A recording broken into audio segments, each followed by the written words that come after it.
மீனுக்குருவிக்கு சொந்தமா மர வீடு கூட கிடையாது. இருந்தாலும் மீனுக்குருவி தான் ஒரே பொண்ணு சாராவை நல்லபடியா படிக்க வைக்கணுங்கிற லட்சியத்துல வாழ்ந்துகிட்டு இருந்துச்சு.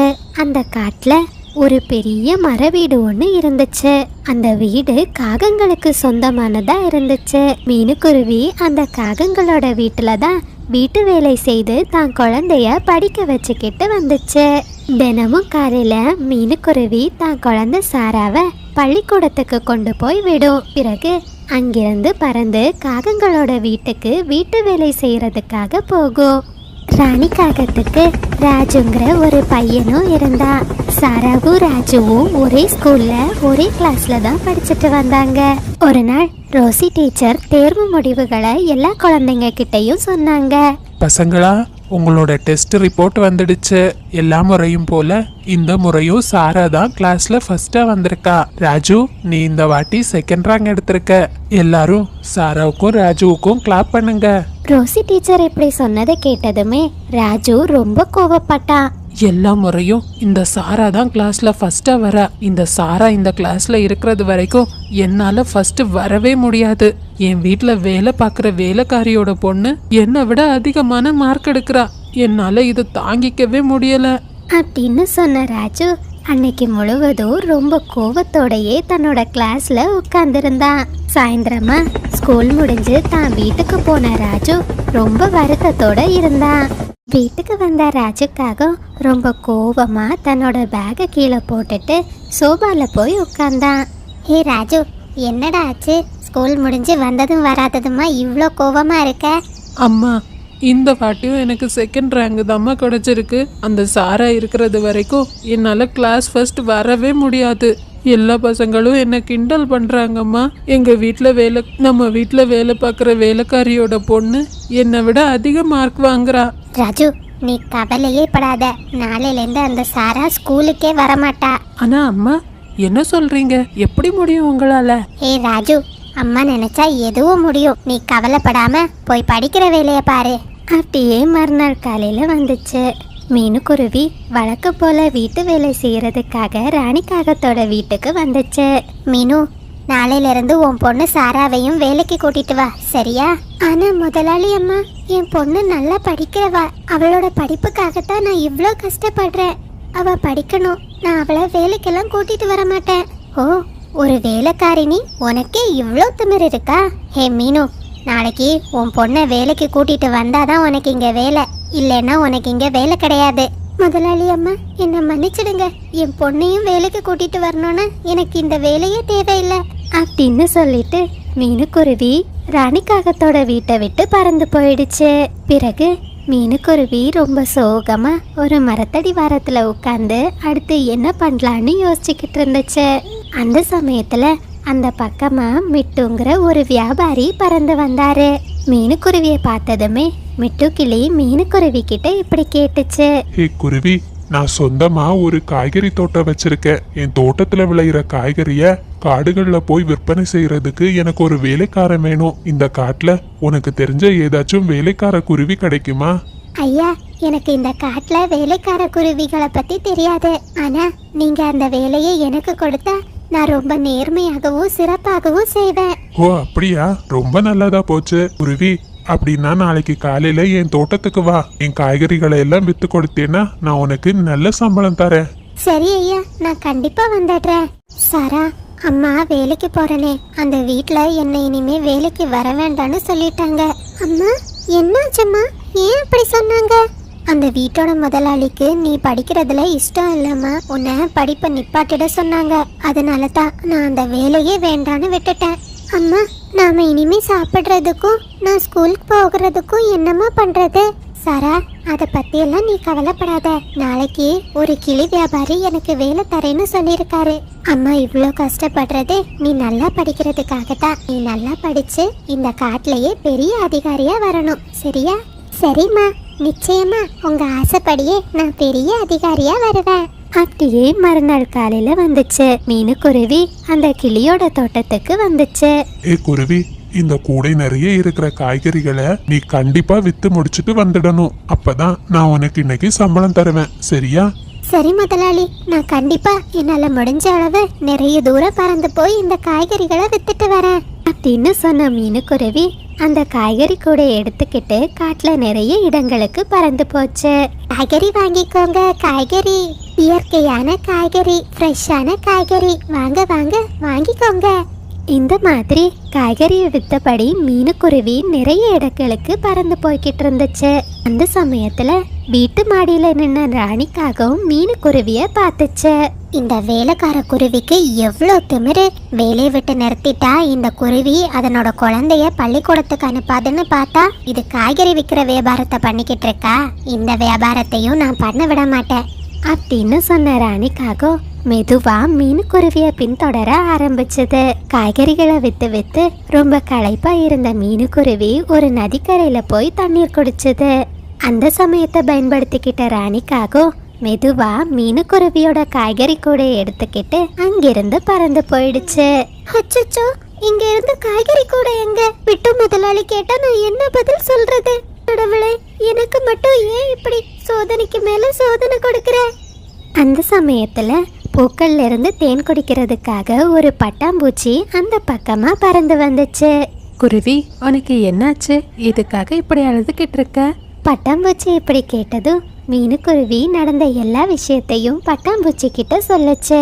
குருவி, நீ அழாத. ஒரு பூந்தோட்டம் எனக்கு ரொம்ப நல்லா தெரியும். நீ அந்த பூந்தோட்டத்துல இருக்கிற பூக்களை விற்று கிளியோட கடனை அடைச்சிடு.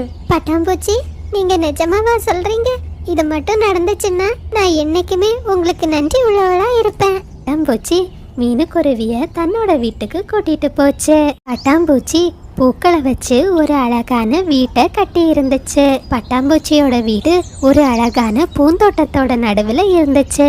அது பார்க்கறதுக்கே ரொம்ப அழகா இருந்துச்சு. குருவி, இதுதான் என் வீடு.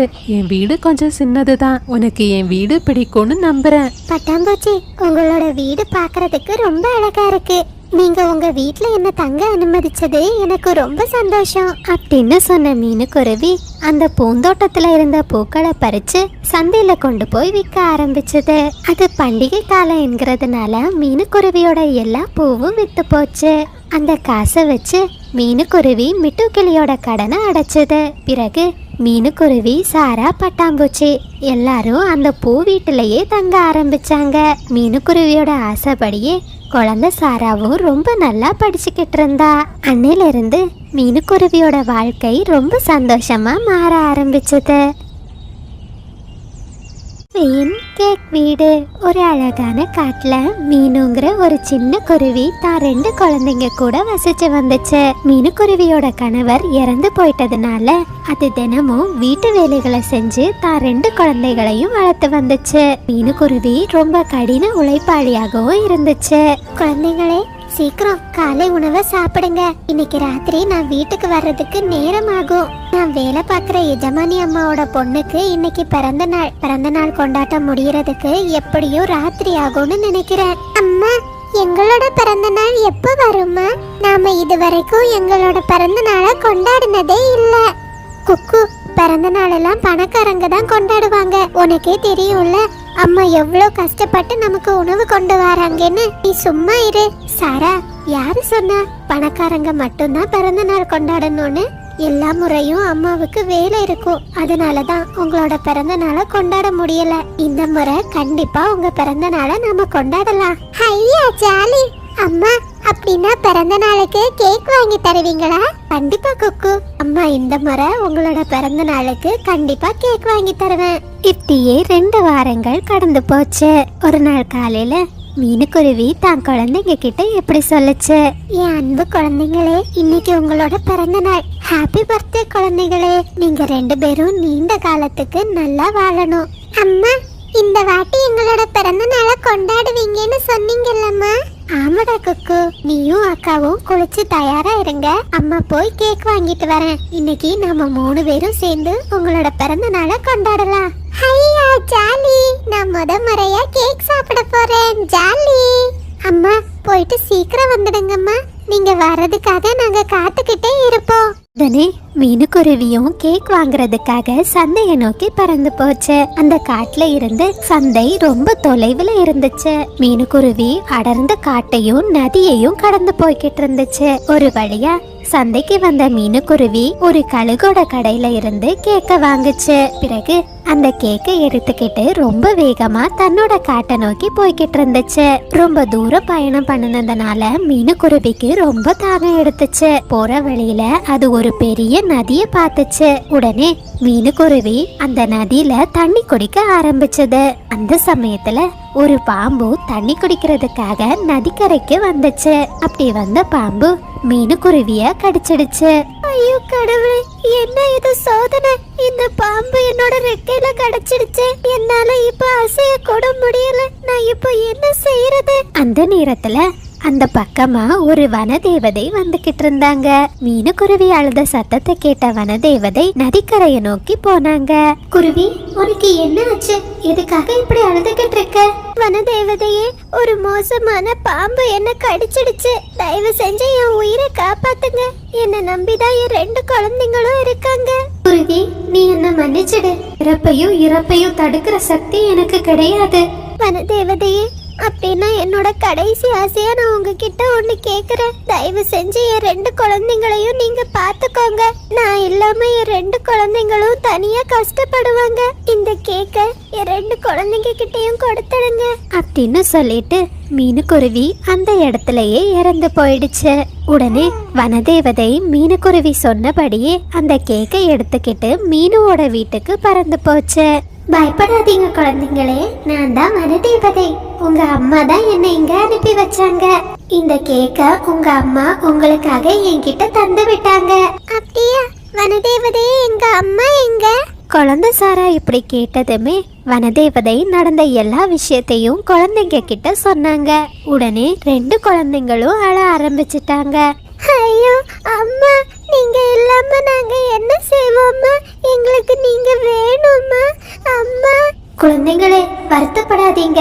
இந்த பூமியில பிறந்த ஒவ்வொருத்தரும் ஒரு நாள் இந்த பூமியை விட்டு போக வேண்டியதுதான். இந்தாங்க, இந்த கேக்க சாப்பிடுங்க. இல்ல, எங்களுக்கு இந்த கேக்க வேண்டாம். இந்த கேக்கால தான் எங்க அம்மா எங்களை விட்டு போயிட்டாங்க. இல்லைன்னா இந்த நேரம் எங்க அம்மா எங்க கூடயே இருந்திருப்பாங்க. கவலைப்படாதீங்க, உங்களை பாத்துக்கிறதுக்காக தான் உங்க அம்மா என்ன இங்க அனுப்பி வச்சிருக்காங்க. இது உங்க அம்மாவோட கடைசி ஆசையை நிறைவேற்றுற நேரம். வாங்க என் கூட அப்படின்னு சொன்ன வனதேவதை 2 குழந்தைங்களையும் கூட்டிக்கிட்டு ஒரு மரக்கிளைய நோக்கி பறந்து போனாங்க. உடனே வனதேவதை தன்னோட மந்திர சக்தியால ஒரு பெரிய கேக் வீட வரவழைச்சாங்க. அந்த கேக் வீடு பாக்குறதுக்கே ரொம்ப அழகா இருந்துச்சு. குழந்தைகளே, இது உங்களுக்கு சொந்தமான வீடு. இந்த வீட்டுக்குள்ள உங்களுக்கு தேவையான எல்லா உணவுகளும் கிடைக்கும். நீங்க இனிமே இந்த கேக் வீட்டுக்குள்ளேயே பாதுகாப்பா இருந்துக்கலாம். சரியா? உங்களுக்கு எப்போ என்ன உதவி வேணும்னாலும் என்ன நினைச்சுக்கோங்க. நான் உடனே உங்க முன்னாடி வந்துடுவேன் அப்படின்னு சொல்லிட்டு வனதேவதை அந்த இடத்துல இருந்து மறைஞ்சு போனாங்க. 2 குழந்தைங்களும் அன்னையில இருந்து அந்த கேக் வீட்ல வாழ ஆரம்பிச்சாங்க. அந்த வீடு முழுவதும் கேக்காலேயே நிரம்பி இருந்துச்சு. குழந்தைங்க எந்த பசியுமே இல்லாம தங்களுக்கு வேண்டிய உணவை அந்த கேக் வீட்டுக்கிட்ட கேட்டு வாங்கிக்கிட்டாங்க. ஒரு நாள் 2 குழந்தைங்களும் தங்களுக்குள்ள இப்படி பேசிக்கிட்டு இருந்தாங்க. குக்கு, அந்த வனதேவதையால நாம பசி இல்லாம வாழ்றோம். ரொம்ப சந்தோஷமாகவும் இந்த வீட்ல இருக்கோம். நம்மள மாதிரி இந்த காட்டுல எத்தனை பறவைகள் உணவு இல்லாம கஷ்டப்படுவாங்க. அக்கா, அதுக்கு நாம என்ன செய்ய முடியும்க்கா? இது நம்ம அம்மாவோட கடைசி ஆசை. அதனாலதான் அந்த வனதேவதை நமக்கு இந்த வீட்டை கொடுத்திருக்காங்க. அப்படி இல்ல குக்கு, நம்மள மாதிரி கஷ்டப்படுறவங்களும் இந்த வீட்ல வந்து உணவு சாப்பிடட்டும். காட்டுல இருக்கிற எல்லா பறவைகள் கிட்டையும் நாம இந்த வீட்டை பத்தி சொல்லுவோம் அப்படின்னு பேசிக்கிட்ட 2 குழந்தைங்களும் காட்டுல இருக்கிற எல்லா பறவைகள் கிட்டையும் தங்களோட மந்திர கேக் வீடை பத்தி சொன்னாங்க. அன்னையில இருந்து எல்லா பறவைகளும் அந்த மந்திர கேக் வீட்டுக்கிட்டேயே உணவுப் பொருட்களை வாங்கி சாப்பிட ஆரம்பிச்சாங்க. காட்டுல இருக்கிற எந்த பறவைகளும் இப்போ உணவு தேடுறதுக்கே போறதில்ல. அவங்களுக்கு எப்ப பசி எடுத்தாலும் அந்த கேக் வீட்டுக்கிட்ட வந்தே உணவை சாப்பிட்டுக்கிட்டு இருந்தாங்க. இதனால அந்த கேக் வீடு தன்னோட சக்தியை கொஞ்சம் கொஞ்சமா இழந்துகிட்டு வந்துச்சு. ஐயோ, இப்ப நான் என்ன செய்யறது? என்னோட சக்தி எல்லாம் கொஞ்சம் கொஞ்சமா குறைஞ்சுகிட்டே வருதே. இந்த 2 குழந்தைங்களும் என்ன பிரச்சனையில மாட்டி விட்டுட்டாங்க. அந்த வனதேவதை இந்த குழந்தைங்களுக்கு உதவுறதுக்காகத்தான் எனக்கு சக்தியை கொடுத்தாங்க. பறவைகள் எல்லாம் சோம்பேறித்தனமா என்கிட்டயே வந்து சாப்பாடை வாங்கி சாப்பிடுறாங்க. இந்த பறவைகளுக்கு நான் நல்ல பாடத்தை கத்து கொடுக்கறேன் அப்படின்னு சொன்ன கேக் வீடு உணவு சாப்பிட வந்த புறாக்களை அடிச்சுது. உணவு கேட்டு வந்த கிளிகளை ரொம்ப தூரம் எட்டி உதைச்சிடுச்சு. காகங்களை மரத்துல கட்டி தொங்க விட்டுச்சு. இப்படி எந்த பறவைகள் உணவு கேட்டு வந்தாலும் அந்த கேக் வீடு அந்த பறவைகளை காயப்படுத்த ஆரம்பிச்சது. கேக் வீடு இப்படி மோசமா நடந்துக்கிறத பத்தி எல்லா பறவைகளும் மீனு குருவியோட குழந்தைகிட்ட சொன்னாங்க. இந்த பிரச்சனையை சரி செய்யறதுக்காக மீனுக்குருவியோட குழந்தை மனசுக்குள்ள வனதேவதைய நினைச்சது. உடனே வனதேவதை அந்த குழந்தைங்க முன்னாடி வந்தாங்க. சொல்லுங்க குழந்தைங்களே, உங்களுக்கு என்ன பிரச்சனை? வனதேவதை இப்படி கேட்டதுமே மீனுவோட குழந்தைங்க நடந்த எல்லா விஷயத்தையும் வனதேவதை கிட்ட சொன்னாங்க. பறவைகளே, ஒன்றை மட்டும் நன்றாக புரிந்து கொள்ளுங்கள். அந்த கேக் வீடு கஷ்டமான காலத்தில் மட்டும்தான் உங்களுக்கு உணவு கொடுக்கும். நீங்கள் அனைவரும் உழைக்காமல் சாப்பிட வேண்டும் என நினைத்திருக்கிறீர்கள். அதனால்தான் அந்த கேக் வீடு உங்களுக்கு இப்படி ஒரு தண்டனையை கொடுத்திருக்கிறது. நினைவில் வைத்துக் கொள்ளுங்கள், உங்கள் கஷ்டமான நேரத்தில் மட்டும்தான் அந்த கேக் வீடு உங்களுக்கு உணவை கொடுக்கும். இல்லையெனில் அது உங்களுக்கு தண்டனையை தான் கொடுக்கும் அப்படின்னு சொல்லிட்டு வனதேவதை அங்கிருந்து மறைஞ்சு போயிட்டாங்க. பிறகுதான் எல்லா பறவைகளுக்கும் தங்களோட தப்பு புரிஞ்சுது. அன்னையில இருந்து அவங்க வழக்கம் போல காட்டுல உணவு தேடி சாப்பிட ஆரம்பிச்சாங்க. தங்களுக்கு எப்பவாச்சும் கஷ்டம் வரும்போது மட்டும்தான் அந்த கேக் வீட்டுக்கிட்ட போய் உணவு கேட்டாங்க. மீனுக்குருவியோட குழந்தையும் அந்த கேக் வீட்டுல ரொம்ப நிம்மதியா வாழ ஆரம்பிச்சது.